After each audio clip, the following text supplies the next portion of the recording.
If you are experiencing cold, cough, or a mild fever, a simple Ayurvedic kada can be very helpful as supportive care. For this, take fresh tulsi leaves, ginger, black pepper, cinnamon, cloves, and a pinch of turmeric. Add all these ingredients to about 1.5 cups of water and let it boil on a low flame until it reduces to around 1 cup. Then strain it, allow it to cool slightly, and add a little honey before consuming.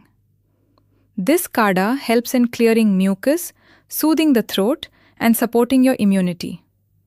You may take it once or twice a day depending on your comfort.